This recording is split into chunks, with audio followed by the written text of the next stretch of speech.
What's going on, everybody? I don't expect this video to get much views, but I'm not making it for the views, to be honest. I'm making it because it's my job. And what I mean by that is I'm writing a book series called the Fandom Menace Volumes, and I'm paying attention to the consumer backlash of people that are tired of being treated terribly by Kathleen Kennedy and those that she's hired, by Disney Star Wars, people who feel betrayed, people who are attacked, labeled consistently for a long time, people who stood up against the completely uncreative botchery of the sequel trilogy, which is really, in relation to the material that came before it, absolute garbage. There are a lot of people that have been complaining about Disney Star Wars that are enjoying The Mandalorian, or aspects of it, and I can't count myself. I count myself as one of them. I've been enjoying some aspects of the show.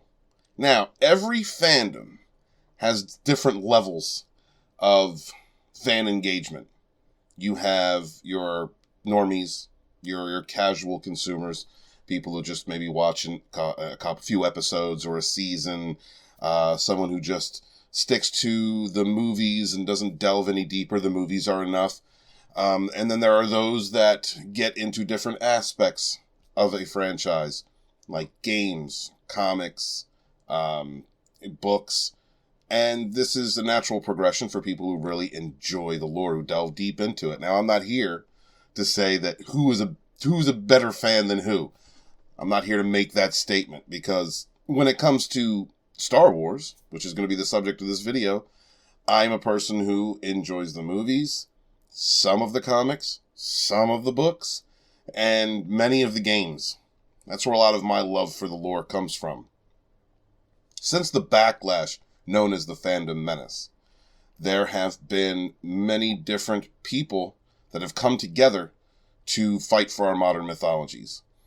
Basically, you had these different tiers of fans, from expanded universe purists to your casual movie-going fans, which films meant a lot to them in their development, in their life, that have all come together to fight against the use of a franchise as a platform to push an agenda. Not create, not honor the legacy and lore, but to push an agenda, a divisive one. It was one of the most beautiful things that I've ever seen, is people from across a fandom coming together like that to stand for one another, to stand for what they love, to refusing to kneel to propaganda and BS. Now that things have settled a little bit and people are seeing what Jon Favreau, not Dave Filoni, I started this video out trying to be a little unbiased, but it's just not going to happen. I don't trust Filoni. We are trying to create an environment where it's my hope that kind of just like Luke, all he did was open that door, right? He just opened that door, let Leia out, and she's went gangbusters. So, seeing what Jon Favreau has been presenting in The Mandalorian, some of it feels like Star Wars. Some of it does. But there are people who disagree with that. At least in the case of The Mandalorian, we have people who are criticizing the creativity, the creative directions, the use of elements that came from Legends, the expanded universe, into The Mandalorian, and people who never even read the EU, just debating the creativity of it. This at least is a step forward. It's a step forward, at least in my opinion. But there are those whose opinions are not the same as mine. There are those whose fervent love for the expanded universe, rightfully so, or those who who remember the attacks, the vicious narratives, the false narratives that have been pushed by journo activists, by people in Disney Lucasfilm, those who support their rhetoric, and still do, they're not going to forget. They refuse to kneel to anything, and they are going to be hypercritical of whatever Disney Lucasfilm puts out, and rightly so. We need those people. We need them to stay vigilant, to remind us of what we have been fighting against. At the same time, I am of the mind that I'm not going to hate something just for the sake of hating it. Not that I believe they are. I believe they're fighting for their modern myths. Fighting against what it became, the perversion of what it was.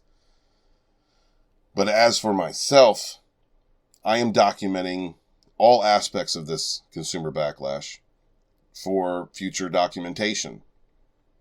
And so it's my job to take a look at everyone's perspective here and try and understand and present it to you.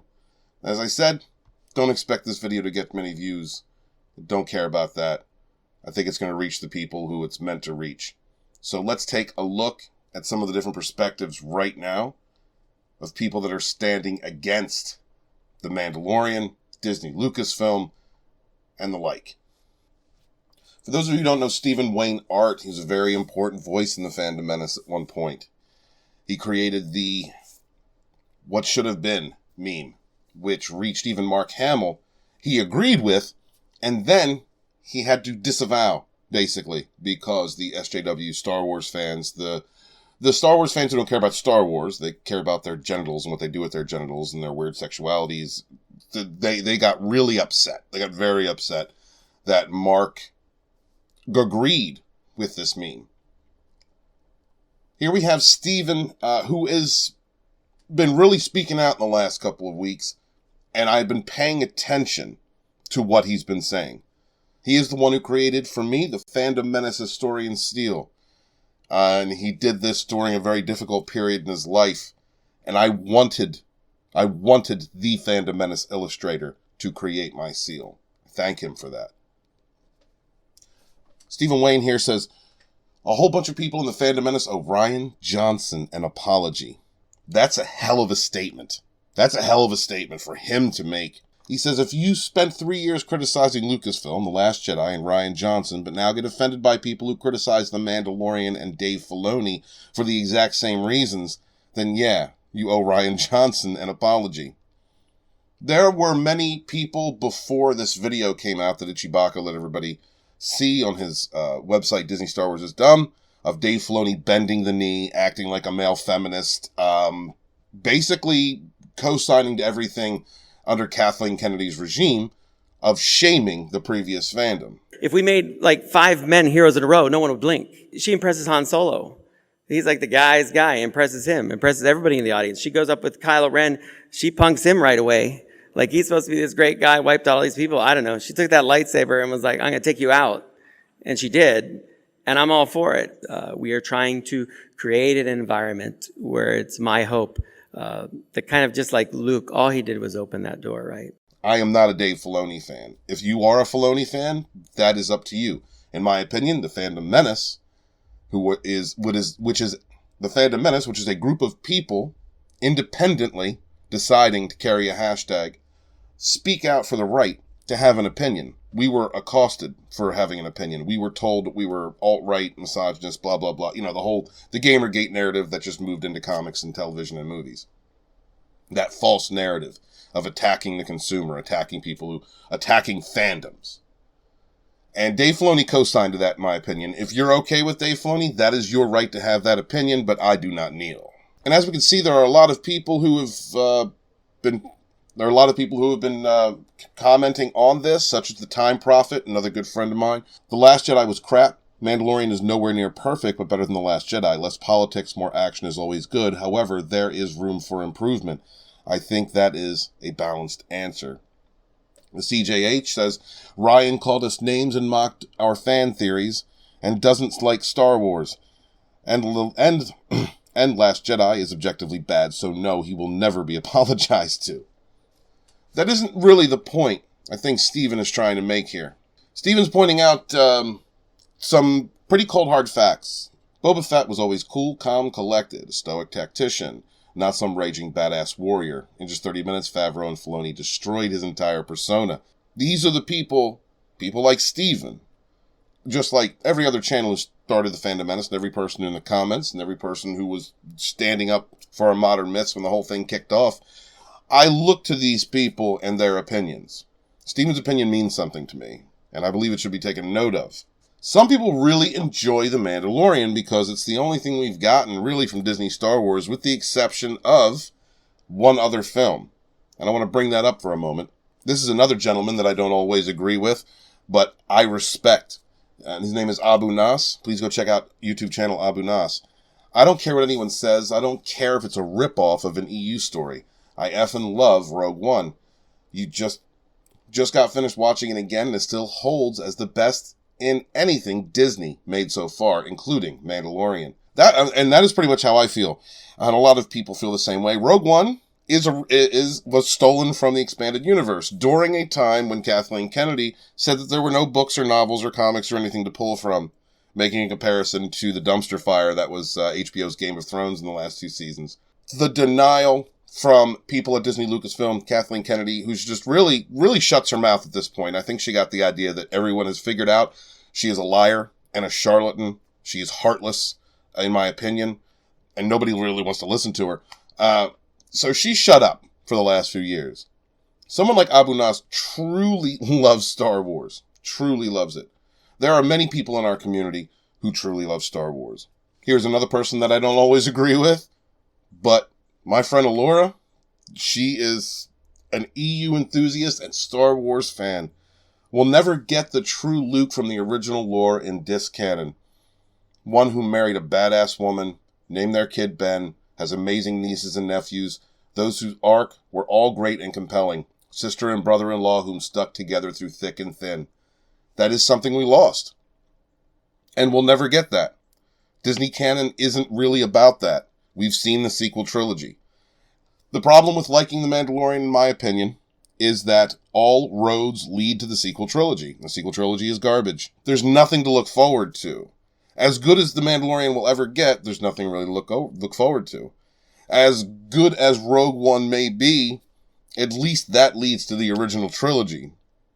But again, in Disney Canon, it all leads to The Last Jedi. It all leads to the sequel trilogy, which is awful. It's objectively bad.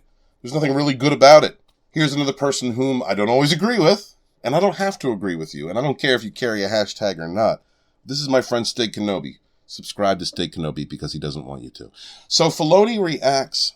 So Filoni retcons the fact that Boba and Jango are Mandalorians in the Clone Wars, leaving all of Karen Travis's writing in ruins, causing her to quit. Now, he retcons his own work in the Clone Wars, and Jango and Boba are now Mandos again, which adds a plot hole to his own writing. Clueless idiot. Well, Filoni doesn't care about canon. He never has. Filoni cares about Filoni. He's a wish-washy guy. He only cares about his writing. He only cares about what he's doing. And he will bend the knee at any point in time to whatever narrative is installed. He's not the guy you want as a confidant, and he's not the guy you want keeping records.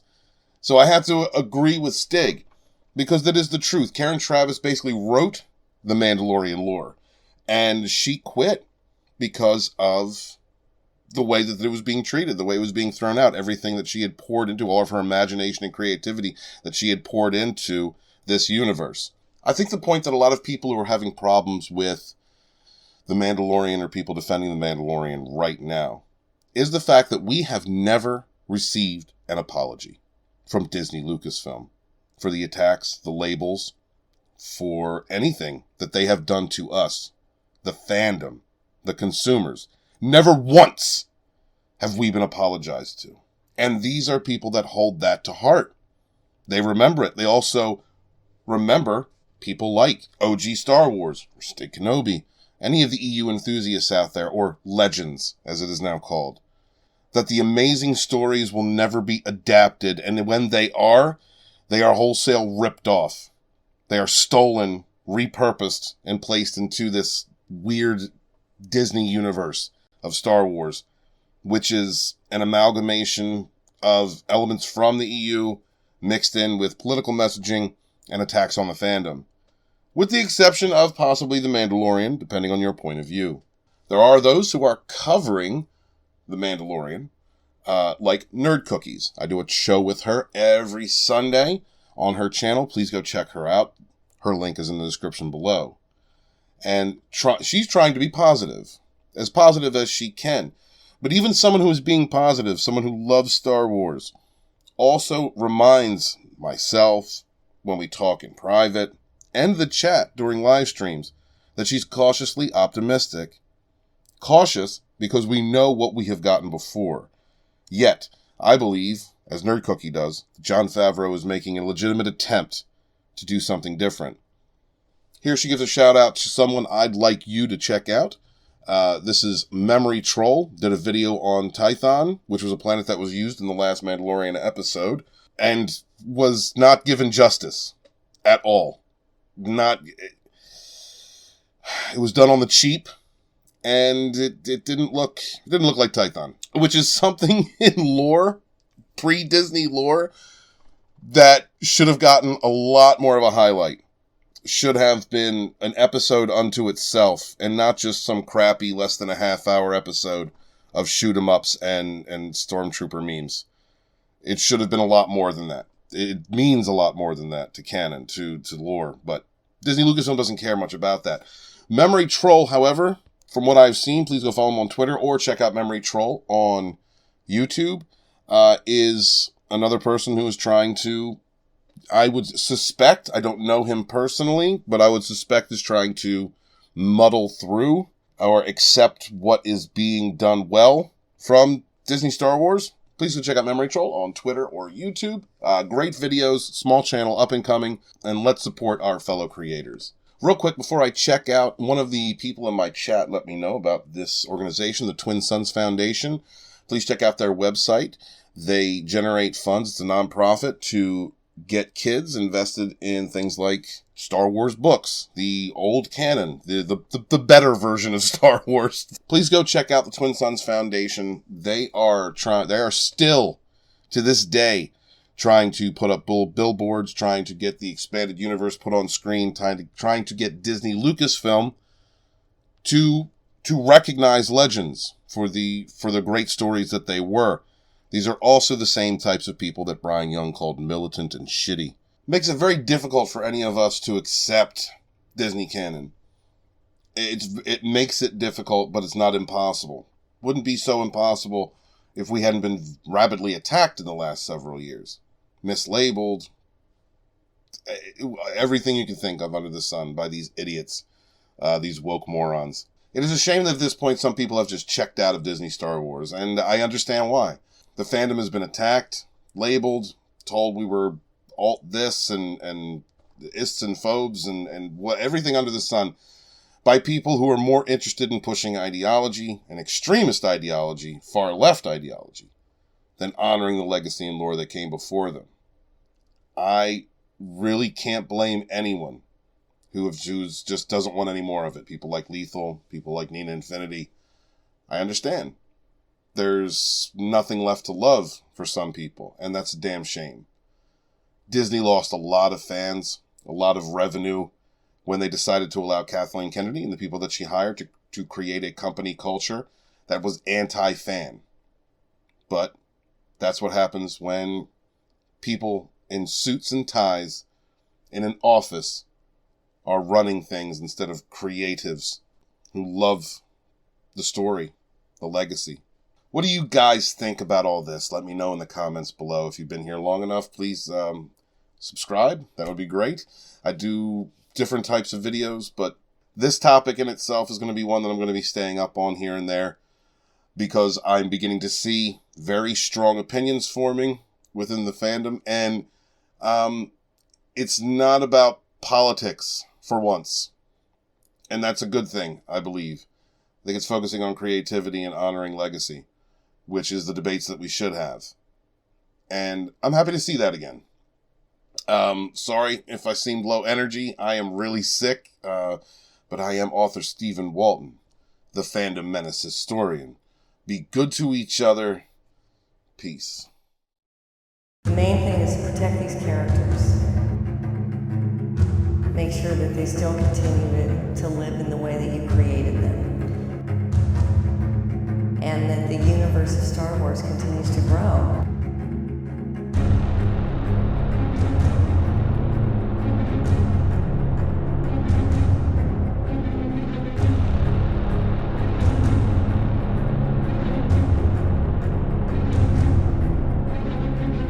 By 2018, far-left extremists in Hollywood had been perverting long-established, profitable science fiction properties as platforms to espouse divisive social propaganda.